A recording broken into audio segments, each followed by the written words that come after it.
So we've got our horse standing square on level ground, which is another important thing to look at when you're fitting your saddle.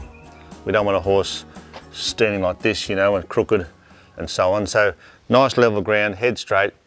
We'll put this saddle on here. Immediately you can see the cantle and pommel are just about level now for a dressage saddle, and the deepest point is too far back, much too high. I can stick my whole hand, I'm talking about four fingers of my big thumb here, right in the front, in the gullet here. There's so much room, too much room of course, but you can see then how high it is because the gullet's too narrow and sitting the rider too far back in the seat, which will eventually put too much pressure on the horse's rear of its back here. And the further back you go on a horse, the weaker the horse will get, more sensitive. It restricts them from lifting their back up, bringing their back up under saddle, and if anything, it's going to make them hollow their back. So, but again, something like this is very easily, stand up girl, there we go, very easily fixed and adjusted on site. But let's see how we go now and see how it affects the rider.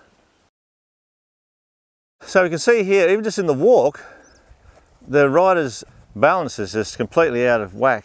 It's throwing the rider's lower leg forward, sitting the rider back in the seat as a result, and also the horse's head carriage is slightly higher because, as mentioned before, the tightness in the shoulders and the trapezius muscle is the same as us having tension at the base of our neck here, and it gets very tense. It's the same with the horse. So even in the walk, the horse is noticing it, but we're also seeing it in the rider. So we can also see that even in the rising trot, which normally should be a comfortable ride, it's the rider's having to pull himself up out of the rear of the seat. What that often does to the horse too is just that they hollow their back and they tend to bring their head up, but from the rider's perspective, they're pulling themselves up out of the saddle. A rising trot should be just nicely up and down like this, very soft on the hands, soft on the reins.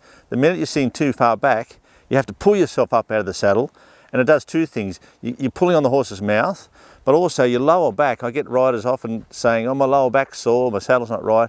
That's because they have to pull themselves up out of the saddle, and that's you're using these muscles here. So it often gives riders back pain as well. It must be a nice rising trot, just the weight on the stirrups up and down. You'll also notice that as the rider sits back in the seat, the lower leg actually swings forward because it's pushing the stirrup forward. And in the canter as well, you can also see the rider's legs swinging forward, the rider sitting back in the seat. That sitting back in the seat business only brings their head up and hollows their back. It also affects the rider, of course, with their hands and their balance. The rider's seat is just sitting too much back. It's actually tilting the pelvis like this. We want to sit on our seat bones nice and upright and sit in a seat where it's not hard work. It should be easy on your feet, on your legs, on your seat. So it makes you sit nice and upright without using too much of your body. You've got so much more to concentrate on with riding. You're listening to your instructor, you're listening to the horse, you're giving leg aids, etc. But if none of that will happen if your saddle's unbalanced. So I'm just going to take the rider's leg out of the stirrup here. You can also see how the girth straps are on an angle.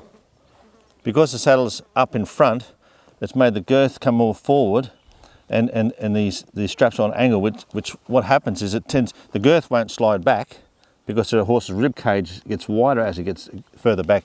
And so what happens is that once it pulls the saddle forward even more, up onto the horse's shoulders, and even worse for the rider again because it gets lower at the back because it's coming higher in front. Saddle must be balanced, and it's very easily adjusted with one of our Horobin saddles.